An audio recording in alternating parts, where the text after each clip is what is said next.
Y pues México se encuentra en un momento muy decisivo, amigos, una coyuntura que podría redefinir el equilibrio entre la vida laboral y personal de millones de mexicanos. Es una propuesta que, de ser aprobada, cambiaría la semana laboral de 48 horas a solo 40, sin disminuir el salario, que es la mejor parte. Imagínense, más tiempo para la familia, para el ocio, para la vida. Pero ¿estamos realmente ante un avance social histórico o simplemente ante una promesa utópica más? Las estadísticas hablan por sí solas. El promedio de horas trabajadas anualmente por los mexicanos es de 2.255 horas, muy por encima de la media, que son 1.763 horas de los países miembros de la Organización para la Cooperación y Desarrollo Económico, la OCDE, de la que es parte México. Y también son miembros de esta misma organización Canadá, Francia, Australia, Israel, Italia, también Chile es parte de esta organización, entre muchas otras, porque son 34 países. Ahora, ¿se han preguntado cuál es el impacto real de reducir la jornada laboral en la economía de un país? ¿Será México capaz de sostener su productividad en menos horas de trabajo? ¿Qué sucederá con las pequeñas y con las medianas empresas que ya están ajustando sus cinturones? ¿Y los trabajadores realmente van a vivir mejor? Bueno, veamos los datos y analicemos si lo que brilla es oro o es solo un reflejo de buenas intenciones. La historia laboral mexicana está a punto de ser reescrita. Mientras algunos ven en la propuesta de la jornada de 40 horas semanales una medida progresista, otros la observan con escepticismo. La iniciativa se presentó con el argumento de que una menor cantidad de horas laborales puede conducir a una mayor productividad y obviamente a un mejor equilibrio entre trabajo y la vida personal. Pero ¿qué tan cierto es esto? Si echamos un vistazo a los países nórdicos que lideran las listas de felicidad en el mundo y productividad, notamos que trabajan menos horas. Suecia, por ejemplo, no solo tiene una semana laboral de aproximadamente 40 horas, sino que también ha experimentado con jornadas de trabajo aún más cortas en ciertos sectores. Sin embargo, pues esto nos lleva a preguntarnos, ¿es posible aplicar el mismo modelo en México? La estructura económica, la cultura laboral y la infraestructura de apoyo difieren significativamente. Y aquí es donde los números comienzan a contar una historia diferente. En México, la productividad laboral ha mostrado un crecimiento mínimo en la última década, apenas superando el 0.6% anual. De acuerdo con la Organización Internacional de Trabajo, estos datos, ¿no? Entonces, ¿cómo podría un país con un ritmo tan lento de crecimiento en productividad permitirse trabajar menos horas?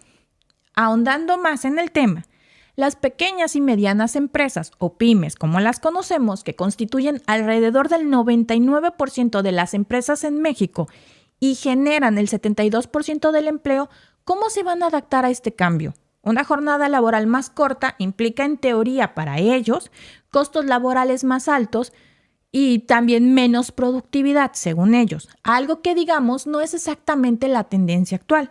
La productividad de las pymes ya es un reto, con limitaciones en la inversión, en la capacitación y con el acceso a la tecnología. Por otro lado, ¿qué hay de los trabajadores? Muchos podrían pensar que menos horas de trabajo implicarían automáticamente una vida de mayor calidad, más tiempo para ellos y para sus familias. Esto suena ideal y maravilloso, pero ¿es realista? Un estudio de la OCDE sugiere que hay una correlación positiva entre menos horas trabajadas y mayor satisfacción con la vida. Pero satisfacción no se traduce necesariamente en sustento, y en un país donde el salario mínimo ronda los 172.87 pesos mexicanos, según datos del INEGI, la preocupación por la subsistencia obviamente es primordial. Avanzando en el análisis, debemos considerar otro factor crucial, el empleo informal. Alrededor del 56% del empleo en México es informal, según el Instituto Nacional de Geografía y Estadística, el INEGI. Este sector no solo es vulnerable a la volatilidad económica, sino que también podría verse marginalmente afectado por la reforma laboral. La informalidad laboral es un mundo paralelo, donde las jornadas de 40 horas son un lujo inalcanzable para ellos. ¿Cómo va a impactar entonces esta reforma en esa amplia gran franja de población que trabaja al margen de la ley? Además, la implementación de esta reforma requeriría una supervisión rigurosa para garantizar su cumplimiento. La realidad actual muestra que incluso con la jornada disque de 48 horas, muchos trabajadores exceden ese límite sin recibir compensación adicional. La Comisión Nacional de los Derechos Humanos de México ha señalado que el tiempo extra no remunerado es un problema persistente y muy común en muchos sectores productivos. Entonces, ¿estará el gobierno listo para imponer y hacer valer esta nueva normativa laboral? ¿Y cómo se asegurarán de que no se abra la puerta a un incremento en la explotación laboral encubierta? Vamos a profundizar en un punto crucial, amigos. La relación entre la jornada laboral y la productividad no es tan directa como parece. Hay números, factores que influyen en la productividad de un trabajador, incluyendo el ambiente laboral, la motivación y la tecnología disponible. Si bien es cierto que un trabajador descansado obviamente es más productivo, tiene más ganas de trabajar, la simple reducción de horas de trabajo no garantiza una mejora en la producción de bienes y mucho menos de servicios. ¿Qué medidas complementarias se necesitarían para que esta ecuación funcione correctamente en México? Además, una pieza fundamental en este rompecabezas es la educación y la capacitación. México invierte aproximadamente el 5.3% de su Producto Interno Bruto en educación, un porcentaje muy similar al promedio de la OCDE, según datos del Banco Mundial. Sin embargo, la calidad de la educación y la formación técnica siguen siendo puntos muy débiles. ¿Cómo se prepara la fuerza laboral para ser más eficiente en menos tiempo? La tecnología y la automatización podrían ser parte de la respuesta, pero esto también requiere inversión y formación que no todos están dispuestos a hacer. Mientras que algunos argumentan que una reducción de la jornada laboral podría estimular el empleo a necesitar más turnos, a más personal para cubrir las horas, otros apuntan a que esto podría tener un efecto inflacionario, elevando los costos y los precios. La inflación en México ya es un tema candente, como en todo el mundo, con una tasa que alcanzó el 7.72% anual en abril de este año, según datos del INEGI. ¿Podría la reforma laboral echarle más leña al fuego inflacionario en un momento en que la economía está intentando recuperarse de los impactos de la pandemia y otros choques globales? Bueno, también está la cuestión de la igualdad de género en el trabajo. Las mujeres en México siguen siendo y teniendo desafíos significativos en el mercado laboral. Según la OCDE, la brecha de género en la participación laboral en México es del 26%, una de las más altas entre los países miembros. Una reducción en la jornada laboral podría afectar una oportunidad para cerrar esa brecha, permitiendo que las mujeres equilibren el trabajo remunerado con las responsabilidades del hogar y del cuidado familiar. Adentrándonos más en esta propuesta de reducción de la jornada laboral en México, la pregunta inmediata que nos surge es, ¿desde cuándo entrarían en vigor estos nuevos horarios? Bueno, según las últimas actualizaciones, si la reforma laboral se aprueba, los nuevos horarios de 40 horas semanales se implementarían gradualmente, iniciando en el 2024. Este es un punto crítico porque ofrece un margen de maniobra, un tiempo para que se adapten. Pero ¿es suficiente este tiempo para que tanto empresas como trabajadores hagan los ajustes necesarios? ¿Y qué garantías existen de que esta transición será realmente progresiva y no abrupta, causando más conmoción que beneficios? Bueno, pues permítanme presentarles algunos números que podrían sorprendernos. Según la Secretaría del Trabajo y de Previsión Social, la reforma laboral podría beneficiar a más de 28 millones de trabajadores formales en México. Esta cifra es muy alentadora. Pero ¿qué hay del contenido y de la letra pequeña de esa reforma? Se estipula que la reducción de la jornada laboral no afectará a los salarios, pero en el mundo real, las políticas suelen tener consecuencias no previstas. ¿Serán las empresas capaces de mantener su masa salarial intacta ante una reducción del tiempo de trabajo? Analizar las promesas del gobierno frente a las realidades económicas es vital. Por ejemplo, si bien el gobierno asegura que los salarios se van a mantener, ¿cómo se equilibrará esto con las necesidades de la productividad y la competitividad de las empresas? Se menciona también que habrá flexibilidad en la implementación, permitiendo que los trabajadores y los empleadores acuerden la forma en que se distribuirán las 40 horas a lo largo de la semana. Esto podría incluir jornadas más largas en algunos días y más cortas en otros, incluso la posibilidad de trabajar más horas un día para compensar y tener un día libre adicional en la semana. Suena a una modernización necesaria del esquema laboral, ¿no es así? Sin embargo, aquí es donde debemos preguntarnos, ¿la legislación está preparada para enfrentar la diversidad de situaciones laborales y asegurar que no se generen abusos o malinterpretaciones, ya saben, esas fantásticas malinterpretaciones de esa flexibilidad? Y más aún, ¿cómo se medirá la productividad bajo estos nuevos esquemas? ¿Y quién va a definir si son efectivos o no? ¿En manos de quién van a estar? Ahora bien, hay más en esta reforma que solo la reducción de las horas. Se propone también que los trabajadores tengan derecho a desconectarse después de su jornada laboral. Esto es, no tener la obligación de responder llamadas, mensajes o correos electrónicos relacionados con su trabajo fuera de su horario laboral. Suena revolucionario en una época donde la tecnología ha borrado prácticamente las fronteras entre el trabajo y el hogar. Pero ¿estamos realmente listos para este cambio? Recordemos que en México, como en muchos otros lugares, la diligencia a menudo se mide por la disponibilidad y la cantidad de horas frente al escritorio, no necesariamente por la eficiencia o los resultados. De hecho, en muchos empleos este es un punto a considerar en la contratación. Es un requisito tener disponibilidad de tiempo y estar disponible después del horario laboral. Si no, díganme, si ustedes no han visto en algún empleo que esos sean algunos de los requisitos. Luego, hablemos de una realidad que a menudo se ignora, la salud mental de los trabajadores. Un estudio del Instituto Mexicano del Seguro Social, IMSS, reveló que el 75% de los trabajadores en México sufre de fatiga por estrés laboral. ¿Reducir las horas de trabajo podría ser un antídoto contra esta epidemia de estrés? Teóricamente sí, pero no podemos olvidar que la calidad del tiempo laboral es tan importante como la cantidad. Es decir, una hora en un ambiente tóxico puede ser más dañina que en uno saludable y estimulante. Y aquí se los puedo decir que esto es real, basado en mi propia experiencia laboral. Cuando uno trabaja en un ambiente laboral tóxico, aunque sean 2 horas, se hacen eternas. Y puede uno trabajar 10 horas en un ambiente laboral en donde todos nos llevamos bien y el día no se siente tan pesado. Hasta le da a uno ganas de ir a trabajar. Pero pasemos a otra cuestión relevante.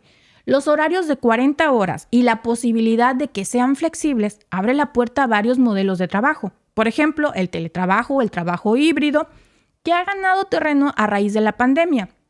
Según datos de la encuesta nacional sobre la productividad y la competitividad de las micro, pequeñas y medianas empresas, la ENAPROCE, alrededor del 18% de las pymes en México implementaron el trabajo a distancia durante la pandemia. Sin embargo, el teletrabajo no es aplicable a todos los sectores, obviamente ni a todas las actividades, y menos aún en una economía con una fuerte dependencia del sector informal. Pero profundizando en los detalles, la reforma establece que la jornada laboral de 40 horas se va a distribuir de lunes a viernes, lo que para muchos implica el esperado adiós a los sábados laborales, a tener todo el fin de semana para uno. No obstante, se han considerado todos los escenarios porque aquí se presenta un dilema. Mientras algunos celebran la posibilidad de tener fines de semana completos, otros se preocupan. En la actualidad, la jornada laboral máxima en México es de 48 horas a la semana, según la ley, dividida en 6 días. La propuesta no solo reduce el total de horas, sino también los días laborales, lo que lleva a otro punto crítico: la distribución de las horas extras. Actualmente, la ley permite hasta 9 horas extras a la semana, pagadas al doble. Pero con una semana de 40 horas, ¿cómo se van a manejar estas horas extras? Porque actualmente no todos los trabajos pagan horas extras. Asimismo, los defensores de la reducción de la jornada laboral argumentan que esta podría fomentar la creación de empleos, ya que las empresas van a necesitar contratar a más personal para cubrir las mismas operaciones. Pero esto se sostiene en la práctica. Es fundamental entender que la contratación de personal adicional no es una decisión que se va a tomar a la ligera. Implica no solo los salarios, la capacitación y muchas veces la inversión en un equipo y en un espacio de trabajo. En el fondo, la reforma laboral plantea un reto cultural y económico muy significativo. La cultura de vivir para trabajar está arraigada en muchas sociedades y cambiar ese chip por el de trabajar para vivir no es una tarea sencilla. Además, la economía mexicana, como muchas otras, enfrenta incertidumbres globales y presiones inflacionarias que no nos dan tregua. Entonces, ¿será la reducción de la jornada laboral una medida proactiva para el bienestar de los trabajadores y la productividad? o será una apuesta arriesgada en tiempos de incertidumbre económica? Finalmente, recordemos que una ley no cambia la realidad de la noche a la mañana. La efectividad de esta reforma laboral dependerá en gran medida de cómo se implemente y se monitoree su cumplimiento. Lo cierto es que sin importar cuán buena sea la intención de una reforma, sus resultados van a depender de cómo se aterriza en la práctica diaria de las personas. En este caso estamos hablando del día a día laboral de millones de mexicanos que sin duda merecen una mejor calidad de vida, pero también un tejido empresarial que sostiene la economía del país. Y aquí es donde se encuentra el delicado balance entre el bienestar y la sostenibilidad económica. Un equilibrio que no solo definirá el éxito de la reforma laboral, sino también el futuro laboral de México. ¿Tú qué opinas? Pues mira, yo te voy a dar mi opinión. Para mí, los más sabios en este tema, para mí es esto, desde una perspectiva como trabajador, como abogado mexicano, como inmigrante. O sea, para mí todos los caminos llevan a esto. No hay trabajador más sabio que los maestros albañiles. Esos te dan la clave de lo que debe de ser. Ahora regreso al tema de los maestros albañiles, pero un trabajador canadiense, no se enojen por lo que voy a decir, porque tiene una razón de ser, Un trabajador canadiense hace en 1 hora lo que algunos trabajadores mexicanos en 2 días. Uh-huh. Sí, nada más que en esa hora le pagan lo de 3 días de un trabajador mexicano. Ahora regreso con el ejemplo del maestro albañil. Si tú lo ves así, dirías, qué fea está la productividad en México. Es que los mexicanos, ¿qué pasa? No. Regreso al tema del maestro albañil. Alguna vez yo descubrí esto porque estábamos haciendo una mejora en casa. Le hablé a un maestro albañil y me dijo, ¿cómo quieres que te cobre? ¿Por tanto o por día? La primera vez le dije, bueno, a ver, ¿cuál es tu costo? Les voy a poner un ejemplo, ¿no? O sea, en ese tiempo, ¿no? Por tanto, te cobro 10,000. Y el día te lo cobro a 150, 250, ¿no? No, pues por día. Y según tú, ¿cuál sería la solución? Estar ahí todo el día con el maestro albañil, poniendo 2 blogs y luego la coca, poniendo otro blog y luego el lonche, poniendo otro blog y luego ya hace sol, etcétera. Y dices, oye, qué flojo es, ¿no? Ahora págale por tanto. Y vas a ver cómo eso que hizo en 2 semanas lo va a hacer en 1. Pero pues claro, porque él se va a apurar por el dinero para ir a hacer otros trabajos. Claro. Pero como por qué razón se mataría haciendo un trabajo si le estás pagando nada. O sea, esa es la conclusión a la que llego. Cuando se habla mucho de los análisis de productividad en México y dicen, no, es que en Estados Unidos y en Canadá, sí, maestro.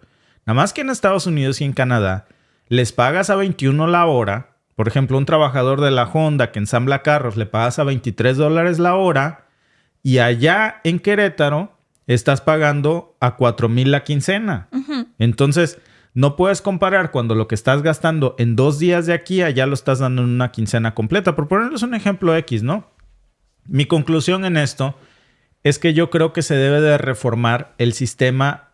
Si estamos hablando de 48 a 40 horas, entonces ya tenemos que pasar a un esquema de pago por hora y no por quincena. Sí. Porque al final, claro, cuando paguen por hora y no por quincena, imagínate lo poco que se paga como para que te los desglosen por hora. Vas a decir, híjole, estoy ganando a 20 pesos la hora. No, hombre, váyanse a la fregada. Claro. ¿Para qué te alcanzan 20 pesos? 20 pesos por hora. Ahora ya dices, no, pues estoy ganando. No sé, a ver, mira, vamos a suponer, ojo, así, a ojo de buen cubero, Alba.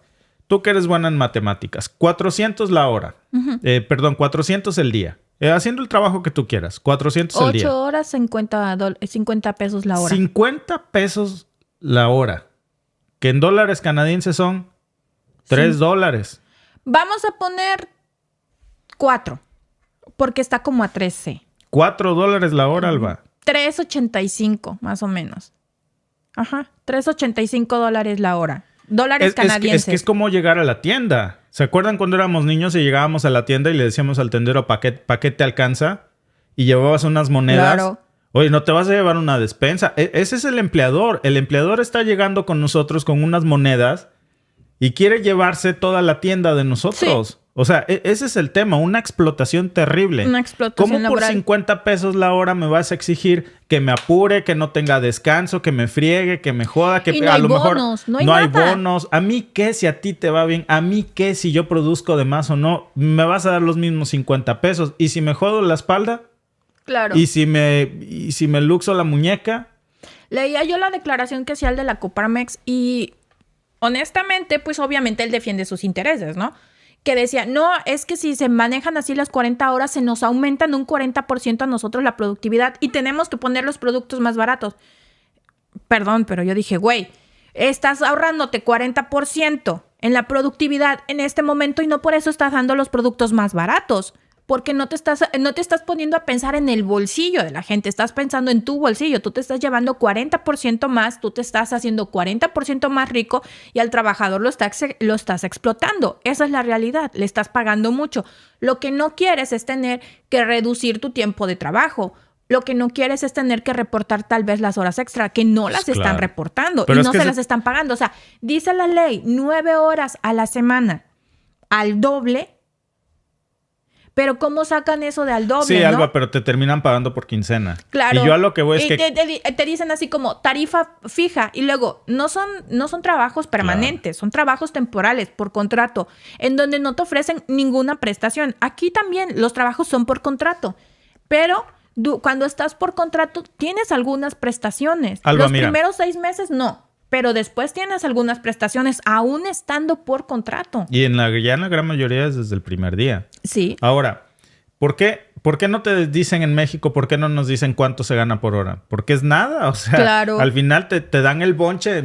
Pago por quincena hasta tanto. No, pues dices, no, pues ya vio el bonche. No, dime por hora. Porque si tú me estás contratando para trabajar 40 o 48 horas a la semana, entonces págame por hora trabajada. Que dicen que va a ser la inflación, que porque todo va a subir de precio. De por sí todo está carísimo. Que si nos pagan por hora... Pues con más razón necesitamos más dinero, claro, porque va a subir la inflación. Que si pagan por hora, todos los productos en México se van a hacer más costosos. No es cierto. No es cierto. Estaríamos como están aquí, en Canadá y en Estados Unidos. ¿Sabes qué va a pasar? Prácticamente cuesta lo mismo. La canasta básica en México, pasándola a pesos mexicanos con dólares estadounidenses o con dólares canadienses, cuesta lo mismo, solo que la diferencia enorme y abismal está en los salarios, sí, en la explotación. ¿Sabes qué pasaría? Yo alguna vez platicaba con un pseudoeconomista en México, ¿no? Y me decía, no, es que no puedes comparar, no se puede pagar por hora aquí. ¿Por qué? ¿Aquí somos marcianos o qué? Si nos pueden pagar por hora la Honda en Canadá, que también está la Honda en Estados Unidos, ¿por qué no puede en México? Claro. Porque nos quieren paisanear, porque nos van a explotar.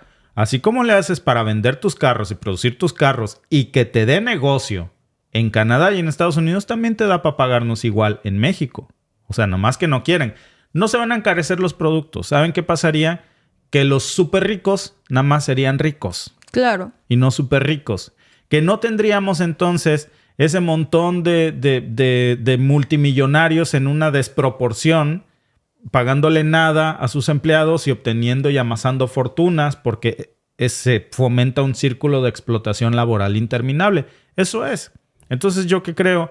Por cierto, que si estamos en tratados comerciales con el TEMEC entre México, Estados Unidos y Canadá, para evitar que nos exploten, tenemos que poner el piso parejo. Claro. Eso es lo que ha estado pidiendo Estados Unidos y Canadá también. Claro, porque lo que pasa es que está viendo como muchas de sus empresas, por ejemplo, aquí en Canadá, acuérdate que se fue la General Motors.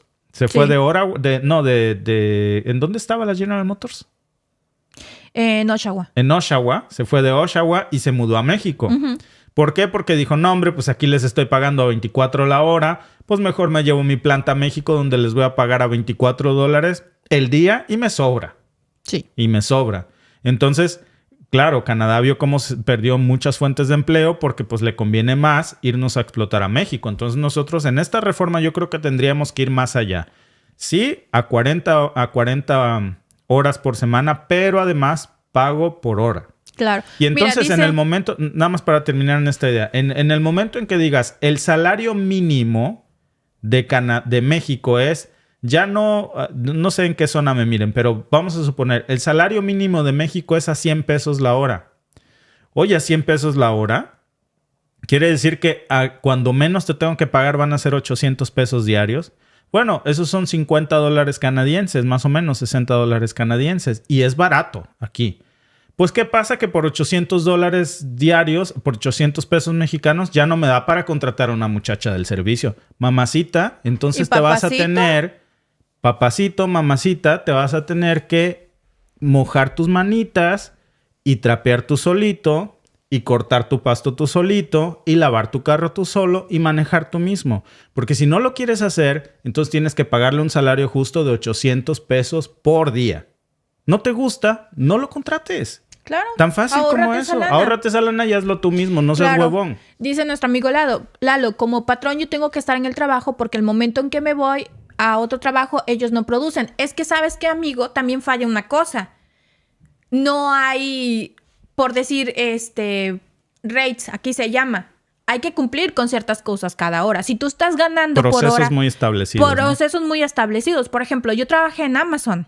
Entonces, yo tenía por hora... no me importaba que no hubiera nadie conmigo. Yo tenía por hora que cumplir ciertas métricas, ciertos números de productos. Nadie te vigila. Nadie te vigila. Tú tienes. ¿Por qué? Porque si no lo tienes, obtienes un warning, o sea, una advertencia. Y a la de 3 advertencias te corren. O sea, es un sistema y ahí te dan la planta a los 6 meses en Amazon. Entonces, eres empleado de planta.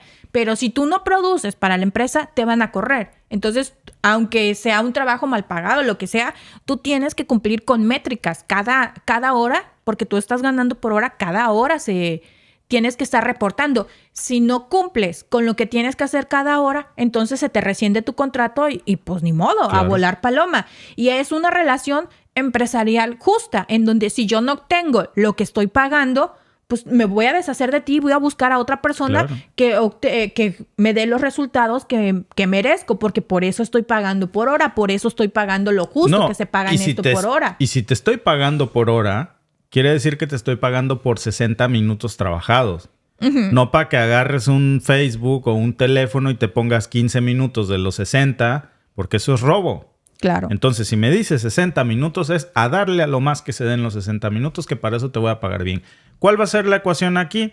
Que entonces vas a tener el triple de trabajo realizado. Claro, por supuesto, por el triple del sueldo pagado. Claro. Pero al final eso es lo que necesitamos. Es como cuando trabajábamos en Honda. Los procesos en Honda no duran más de 1 minuto, 45 segundos. Entonces, lo dividen en cuartos, le llaman 2 horas. En esas 8 horas, trabajas 2 horas, descansas 10 minutos, otras 2 horas y te van rotando de lugares. Entonces, en esas 2 horas tú haces 120 carros y no te puedes decir, ay, no, es que ya me cansé, ya no puedo más y que se vaya ese carro sin el freno, porque en el área donde yo estaba poníamos el freno, poníamos muchas cosas. No se puede. O sea, tú en esas 2 horas tienes que sacar tus 120 carros, tienes tus 10 minutos para descansar y órale. ¿Por qué? Porque son trabajos en los que es mejor pagado y obviamente te exigen más. Y como les digo, no se puede ir el carro sin el freno, no se puede ir el carro sin la batería. Se la tienes que poner y tienes tus 45 segundos para hacerlo. Claro. Ahora, miren esto, Alba, porque esto es interesante. Bueno, es que en México las cosas son diferentes. Como no te pagan por hora, pues entonces agarra el teléfono, agarra el Facebook. Sí, no puedes hacer eso en todos lados en México. Hay muchísimo empleador estadounidense en México y las reglas son iguales. Sí, para un ahí canadiense está la Honda, mira, ahí está la Volkswagen. Mira el comentario de Eduardo Rangel. México es un país de bajo costo para Estados Unidos y es la única razón por la que nos contratan. Donde yo trabajo me pagan una quinta parte de lo que le pagan a un estadounidense y la responsabilidad es igual. Claro que es igual, porque por ejemplo, en la Honda de Querétaro, los procesos duran lo mismo. Y hacen lo mismo. La HRB. Uh-huh. Aquí en Alliston se hace el Honda Civic y se hace la CRB. Allá es la HRB. La HRB. Pero es lo mismo. O sea, el proceso de armado del carro en la Honda es exactamente lo mismo. Y nada más que pagando una décima parte de eso. Y necesitan ser ingenieros. Porque encima aquí de eso. Sí. Fíjense, o sea, necesitas ser ingeniero, haber estudiado, quemándote las pestañas, invertido en tener tu título como ingeniero para ir a ensamblar carros. Que nos diga alguien en el chat, por favor, nada más para salir de esto. No es algo que demerite. Pero te exigen demasiado. Necesitas un título universitario como ingeniero para trabajar en la Honda ensamblando carros, que no es algo malo. Pero lo mismo se hace aquí en Canadá y no necesitas ser ingeniero. Con que tengas la high school. Exacto. O sea, en México exigen muchísimo. Piden gente preparada, piden ingenieros hasta que sepan hablar un idioma y les pagan Una décima parte. Una décima parte. Quien nos vea de que trabaje en alguna planta automotriz como Honda o Toyota, por favor, en México, que nos puedan decir cuánto se paga por quincena para tener el dato exacto. Pero, por ejemplo, nosotros lo que sí les podemos decir, si hay alguien que nos vea de la Honda o conozca a alguien, o en Toyota, o en, por ejemplo, en Volkswagen, porque todas pagan lo mismo, más o menos, igual aquí en Ontario, o en Audi, que están en México, o General Motors, bueno, pues aquí se paga 23 la hora, casi 24. Más bonos, ponte que se cierra en $26, más o menos lo que se anda pagando, $26 la hora, que vendrían siendo como unos $23 estadounidenses, más o menos, yo creo, ¿no? Está a .70, a 70 centavos de dólar, el canadiense. Yo creo que échale unos $22, me imagino. No sé. Menos, se va como a Pero déjame te doy el dato exacto. Pero para ver cuánto... .70. ¿Sí? Sí, se va como a 20. Bien así. Sí. Como a $20 estadounidenses. Sí, $19. Sí. Échale $19 para que estemos en esto. $19 la hora, dólares estadounidenses. Mira, un ingeniero, dice aquí nuestra amiga Cintia M, un ingeniero, gana la quincena 7,000 pesos, Alba. Y se me hace injusto. Vamos a hablar en dólares estadounidenses. Quincena. 19 a $19 estadounidenses es lo que se estaría ganando, ¿no? Sí. O sea, es injusto porque te piden una carrera y si es posible hasta posgrado para pagarte 7,000 pesos quincenales. Imagínate. Cuando estamos hablando de que aquí... 3,500 a la semana. Aquí serían, más o menos para que me entiendan, $1,520 a la quincena para hablar por quincena, sin hacer overtime, sin hacer tiempo extra ni nada. Eso es lo que gana una persona que no necesita ser ingeniero para hacer lo mismo que hace él. O sea, $1,520 a la semana. No sé cómo esté el... Bueno, y es que otra cosa, amigos. Aquí pasa algo muy curioso que no pasa en México. El turno nocturno gana más que el turno del día. 50 centavos de dólar más, por lo menos. Aparte, como es de noche, les digo, depende de la empresa. Alba, pero en pesos son 26,000 en pesos. Ajá. Son al tipo de cambio de hoy. Son 26,676 pesos mexicanos lo que gana una persona que no necesita ser ingeniero para estar trabajando en la Honda, contra 7,000 pesos que le pagan a alguien por hacer lo mismo en México y encima le piden ser ingeniero. Sí.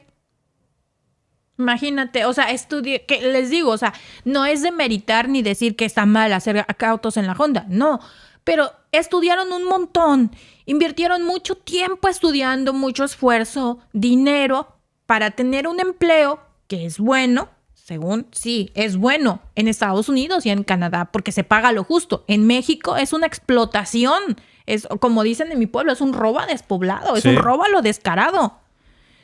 No, terrible. Dice Álvaro Antonio Miranda, a ver, súbelo que se me fue. Álvaro Antonio Miranda, que él ganaba 300, un poquito más. Ahí. Dice nuestro amigo Álvaro Antonio Miranda García, yo gano 333.88 pesos al día y trabajo en una fábrica que hace amortiguadores. Vean, o sea, es como al día estás ganando lo que ganaría una persona en Canadá en 3 horas. Unas 3 horas de trabajo. Y son 8 horas, por lo menos 8 horas de trabajo. Y luego, si haces tiempo extra, no te lo pagan. Aquí en Canadá el tiempo extra lo pagan después de tu horario laboral o de tus 40 horas, depende de la empresa. Amazon, que son bien mañositos, hasta que cumples las 40 horas trabajadas empiezan a contar las horas extras como hora extra, te las pagan a 1.5. En la Honda no, es todo el trabajo que hagas fuera de tu horario laboral ya se considera tiempo extra y lo pagan a 1.5. Si trabajas en un día feriado es al doble. Y si trabajas en la Honda un domingo, que es tu día de descanso, y es feriado, ese domingo lo pagan al triple. Entonces, sí, en la Honda, si tú trabajas aquí en la Honda de Alliston, si tú trabajas un sábado, es al doble. Por lo pronto en México, les están pagando a los ingenieros por hacer autos a $5 la hora. Aquí ya hice la matemática. $5 la hora. Cuando aquí se está pagando a 19, Pero si trabajas 48 horas como en México, las 8 extras se pagan, que es overtime, se paga tiempo y medio. Ya no serían 19, serían ¿qué? Como unos 28 dólares más o menos. Sí, 28 dólares. 28 27, dólares 28 por dólares. esas 8 horas extras. O sea, es una explotación. Y todavía le chillan. Sí. No, No, hombre. y los días aquí, los días feriados, no los trabajas y te los pagan. Claro. Y te los pagan tus 8 horitas. No tiempo extra, pero tus 8 horitas. Como si tú hubieras ido a trabajar. Y en México, pues dicen, no, pues ya va cubierta la quincena. Pues sí, pero como te pagaron ese día que no fuiste, en los días saliendo del trabajo, ay, quédate media horita más, 15 minutos. Estate pendiente del celular por Mira, si se por ofrece ejemplo, algo. ¿Y quién te paga eso? Dice Nuribán, pero entiendan que si pagaran más, las empresas ganarían menos. Exacto. Imagínate, y así Honda son multimillonarios y les da para establecer plantas automotrices aquí. A ver, ¿por qué una empresa puede hacer negocios y ser multimillonarios en países como Estados Unidos y Canadá, pero una empresa no puede hacer eso pagándole lo justo en México? Uh-huh. Pues sí puede. Lo que pasa es que es explotación. O sea, eso es explotación. Es explotación. Porque el carro, no porque el carro venga hecho de México, es más barato. El carro te cuesta lo mismo. Son carros costosos. No es porque sea el carro, los Volkswagen, en donde los compres. ¿A poco es un carro barato? No es un carro barato. Cómprenlo en México. ¿A poco porque se produjo en México cuesta menos dinero? No. Le cuesta lo mismo que le va a costar en cualquier otra parte del mundo. Entonces, ¿por qué si los autos cuestan lo mismo en donde los compres? Porque en México se paga menos. Claro. Solo por decir los autos. Ahora vayamos a otras cosas. Amazon están igual. Amazon los explotan igual que se explota aquí en Canadá, solo que por una décima parte. Claro, y es el mismo modelo de negocio y son empresas que existen igual aquí y allá. Yo creo, amigos, que vamos bien en el tema de la paridad México, de la paridad del peso mexicano con el dólar estadounidense, pero tenemos que mejorar mucho nuestras condiciones laborales. Es algo que nadie puede discutir. Y las empresas realmente que ni le chillen. O sea, que ni le chillen, porque de que se puede, se puede. Nada más que claro, quieren seguir perpetuando ese modelo de explotación que ha generado una desigualdad económica inmensa entre clases sociales. El 1% de la población mexicana acapara el 80% de la riqueza nacional. Eso, amigos, eso... O sea, imagínense quién en estos momentos se pone a... Ay, pero pobrecito, ese 1% le vamos a pegar en su bolsillo. Uh-huh. El otro 80% no, déjalos, pobrecitos. Pobrecitos. Mejor, bueno, yo creo que así las cosas, amigos, así las cosas. Dice Josué Hernández, me dan risa cómo comparan el sueldo de dos países con monedas diferentes. Es que el trabajo viene siendo el mismo, amigo. No porque esté en México, el trabajo es más liviano. Misma empresa que genera el mismo producto, que se vende al mismo precio aquí y allá. Claro. ¿Quién se ríe ahora? El dueño de la empresa. Uh-huh. ¿Y sabes de quién se ríe? De los que explotan. Se ríe de los que explotan.